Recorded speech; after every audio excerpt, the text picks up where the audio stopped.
So please give a very warm welcome to Mr. Michael Drew.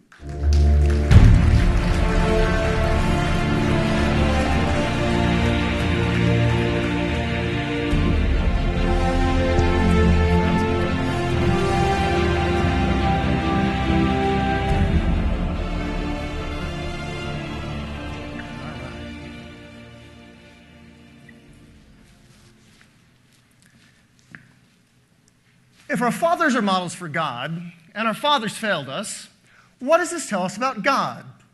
That he doesn't like you. In all probability, he hates you. This is not the worst thing. It's not? No, we don't need him. That's a hit line from the movie Fight Club, which was released in 2001, in which Brad Pitt and Ed Norton essentially played the same character in Tyler Durden. That movie was an alpha, which would predict the cultural shifts that would occur over the course of the next decade. This presentation that I'm about to give for you today is based upon both a book and a presentation that Roy H. Williams and I put together titled Pendulum.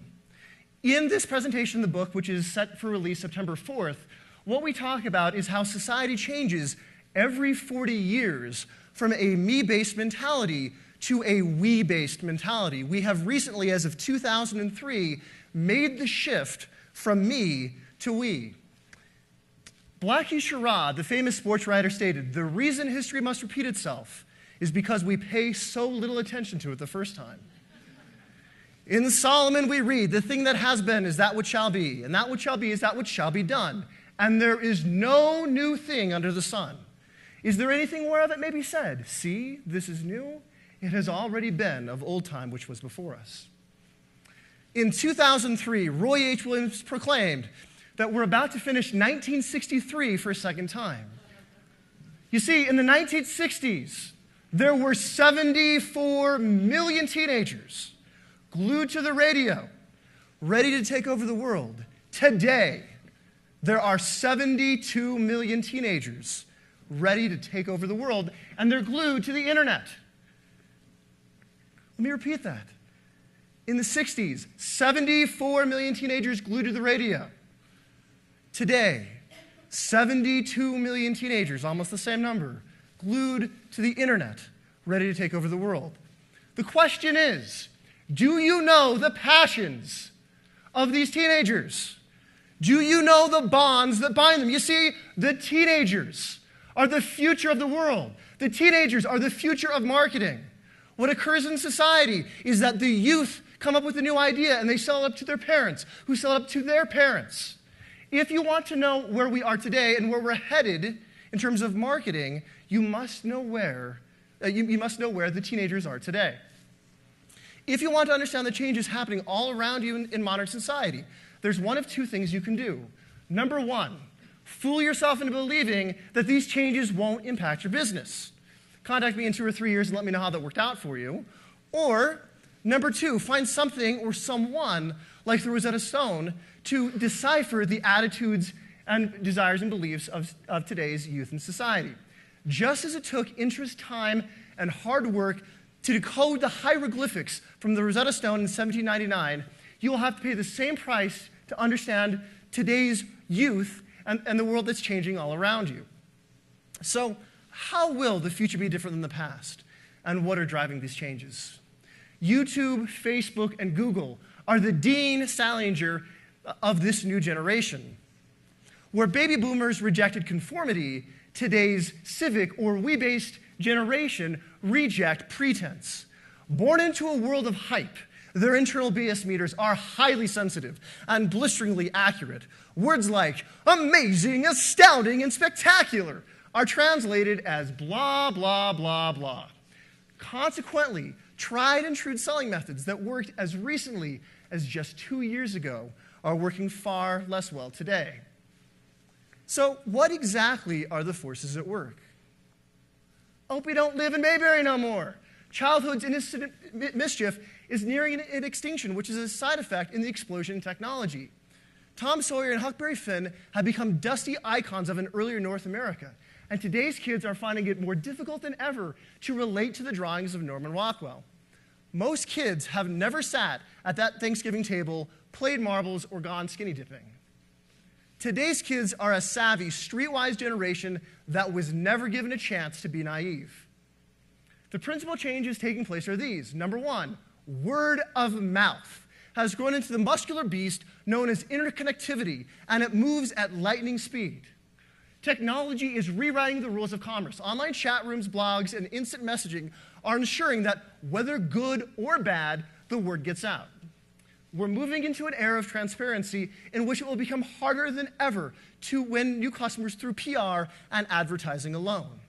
You see, you're going to have to begin to deliver all that you promise in your marketing materials. Claims of biggest and best mean nothing when your customers have friends who are telling them otherwise. The new trend in decision to purchase is based upon a alignment of shared values between buyer and seller. Today's customers aren't just buying what you're selling. They're buying who you are. So how can you take this knowledge and build a more we-conscious organization? What you've been hearing today, the basic theme for today, is that you need to start with building the relationship first. Now, I'm going to say something very controversial here. First of all, selling and marketing is simply the transference of confidence from one person to the next. The reason why someone buys from you is because they trust you. If they don't buy from you, it's because there's a lack of trust. As an example, I don't believe that the internet is a marketing and sales tool. It's not. The internet is a relationship-building device. And everything that we do online should be in context of building that relationship. The internet is not a marketing and sales tool. It's a relationship-building device. Listening to all of the previous presenters today and the questions asked to Rosh, some of the questions that you were asking him and the other presenters were frankly slightly offensive to me. It means that you weren't paying attention to what they were saying. If you're worried about the transactional outcome of what you're doing, you're missing the point. You're missing out on a huge opportunity in meeting the needs of your audience. You know, one of the things that I tell my clients and that I do for myself is make sure that everything that we do in terms of our online and offline marketing reflects what we do in person. I hate the old way of doing squeeze pages. They're offensive to me. That would be kind of like me presenting here today, me walking off stage, and you coming up and saying, "It's nice to meet you. I'd like to pick your brain sometime," and me saying to you, "Sure, give me your business card first because I won't talk to you unless you give me your business card." How many of you would appreciate that if I said that to you? Most of you wouldn't. That's not how we converse in the real world. If you don't do it in the real world, you don't do it online. You don't do it in your marketing. Because marketing, at the end of the day, again, is simply the transference of confidence from one person to the next. And we do that through conversation. Here's an example of push marketing. This is a traditional squeeze page. I'm trying to get you to opt in because I want to upsell you to something. It feels like you're selling me. And in fact, Google has said for more than a decade, that they abhor squeeze pages. And over the last 3 years, they've been actively cracking down on squeeze pages and delisting websites whose primary goal is to be able to get somebody to opt in. Squeeze pages and traditional direct marketing as applied online is something that would work in the previous me generation. From 1963 to 2003, we as a culture and society wanted to be pushed to be bigger and better than who we actually were. But this does not apply in today's we-based civic society. Again, to illustrate the point that the internet is a pull, we-based mentality. It's not about push. When you go to Google, what do? You're saying, I have a need. I'm going to go to Google. I'm going to type something in, and I'm going to go to that website that comes up in the search result because it seems to answer the question that I have. In my organization, we like to say that a link is a two-way agreement between you, the business owner, and the customer who's clicking on that link. You know, the average website converts at 3.4%. And in the internet marketing space, That number is closer to 1.2. Frankly, that's an offensive number to me. 3.4% of the people who are coming to your website are converting? Really? You know what that tells me? That tells me that you don't care about your customer. That tells me all you care about is the transactional short-term revenue that you're trying to make. If you had 1,000 people walking into a grocery store to buy a carton of milk, and 34 of them, 3.4%, walked out with that carton of milk, is that a successful grocery store? No. So why is that acceptable online? Because we apply an old, me-based, idealistic mentality to how we market our products.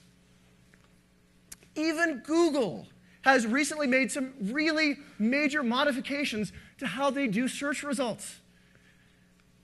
They are stating publicly that their goal is to do away with inbound link-based search results.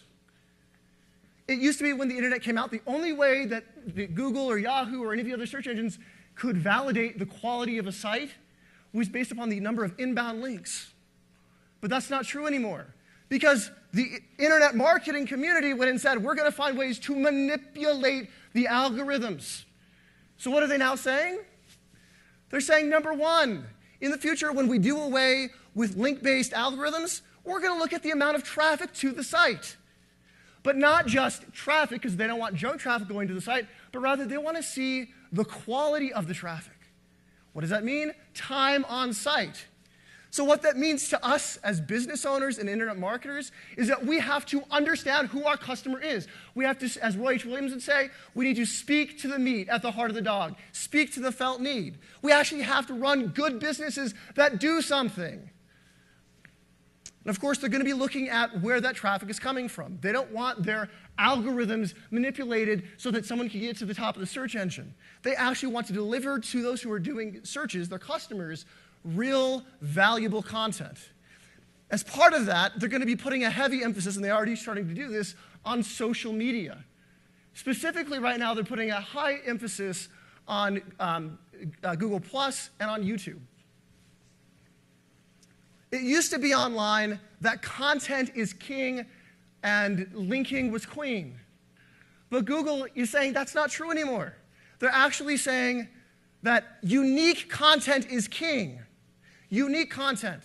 The old days of spinning articles and blog posts and press releases are over. PR Web, PR Newswire, and Business Wire, their models are suffering. But not just written content is suffering. You know who else is suffering? Stock imagery. Why? Because Google wants to see unique images on your website. They don't want stock imagery and stock photography on your site. So even as recently as last week, iStock upped their prices to reduce the number of people who were buying their images. So unique content is king, and relationships is queen. Google and Facebook, in their recent algorithms, what they're saying is they want to know that you are building a relationship with your audience. To do this, what you need to do is move the needle on the who gives a crap meter. If your content doesn't do this, people ain't going to care. They're not going to read it, and you're not going to be able to build a successful online business. Number two, what we need to do in our businesses and online is focus on creating content that is real, raw, and relevant. In my organization, we always ask this question before we publish any product, create any content. Is it real? Is it raw? And is it relevant? If it's not real, raw, and relevant, we don't do it, and neither should you. In today's society, with all the gurus from the previous me-based society, we've heard everything. We need content presented in a new way. And things that are even previously taboo are no longer taboo. These are the things that are getting traffic. So I don't know if any of you are familiar with Stuff White People Like. It was a blog started by a Filipino man and a Jewish Toronto man based on while they were watching a TV show, they asked the question, well, everybody should be watching the show. I wonder what white people who don't watch the show are doing, because the demographic of the show wasn't white people. And so they started putting up funny quips about how white people will listen to jazz once a month while drinking some wine so they feel cultured in other things. They did that for about 9 months, got hundreds of thousands of unique visitors per month, ended up with a publishing deal, and ended up #1 on the New York Times bestsellers list. Or how about Shit My Dad Says? Started off as a Twitter feed.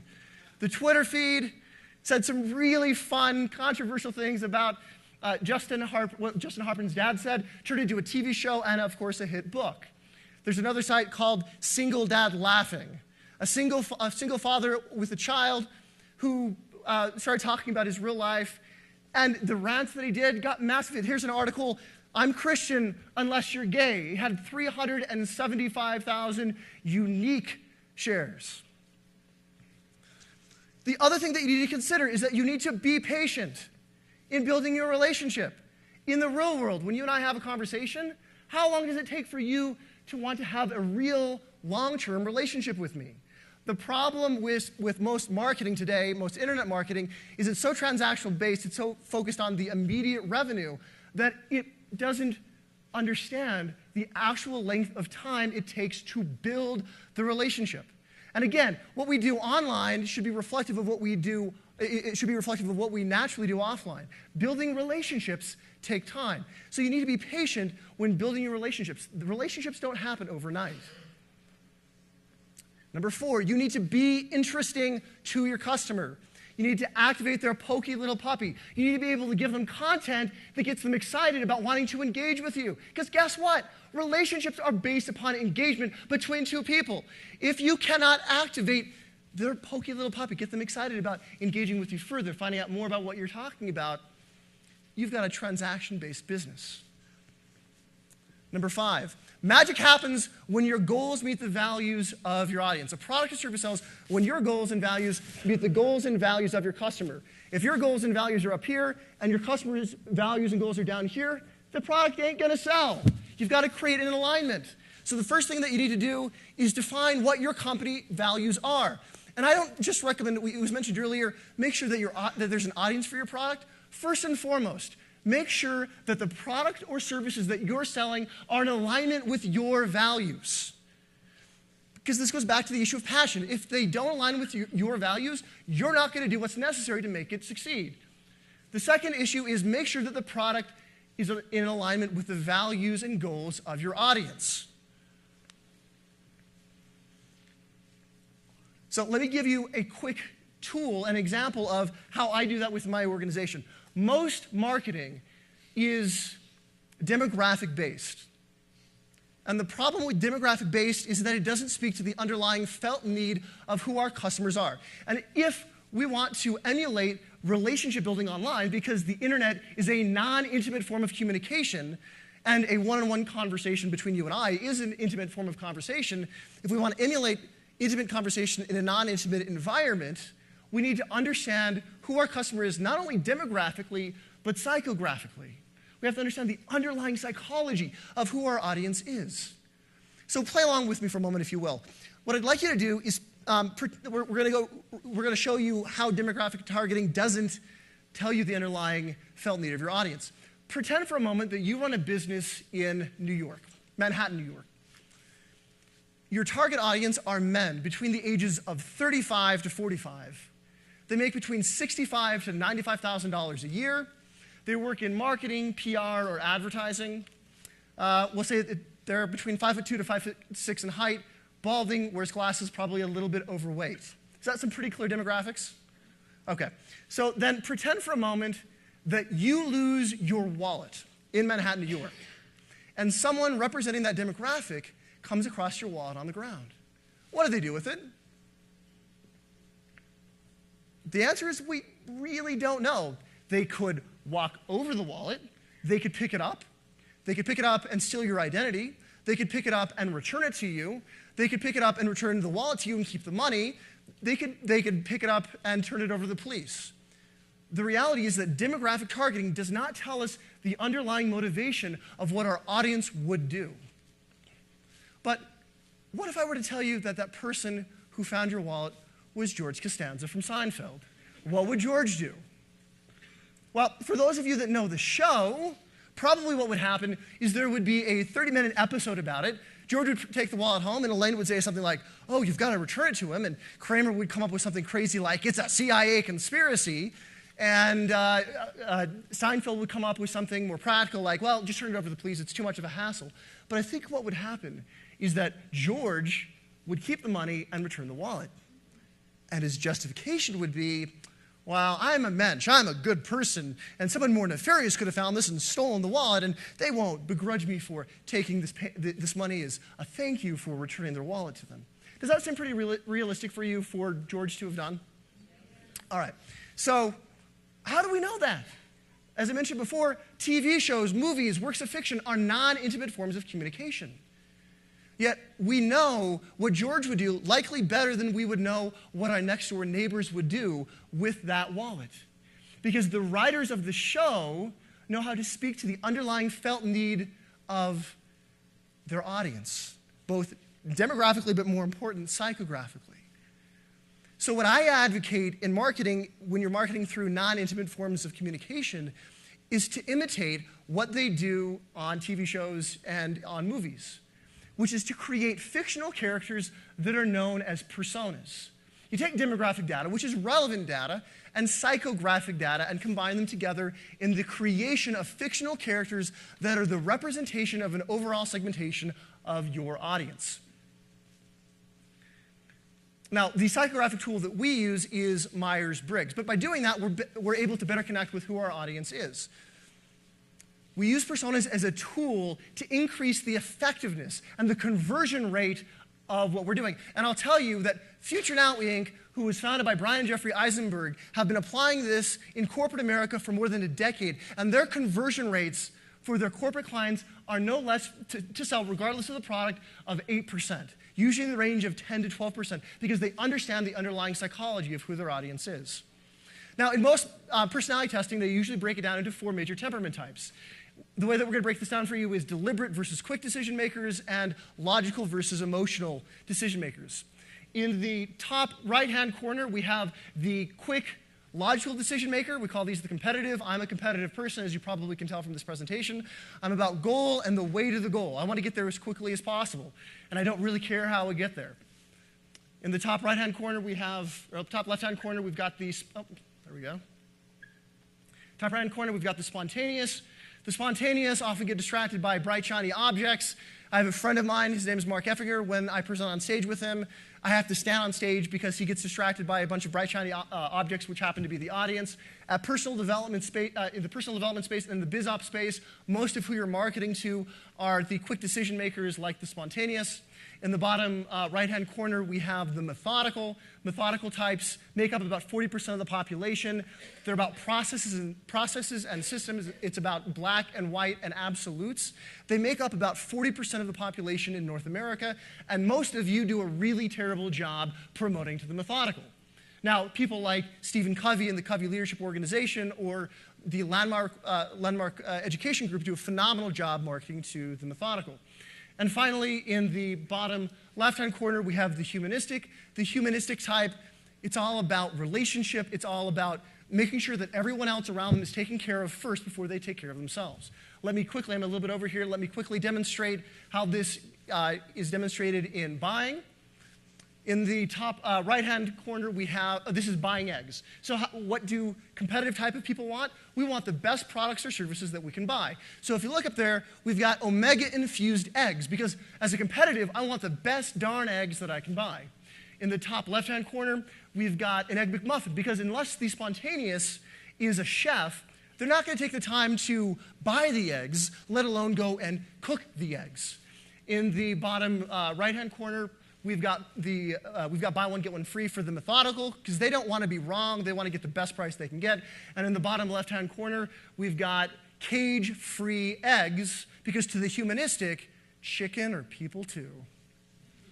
Of course, we see this in movies and literature.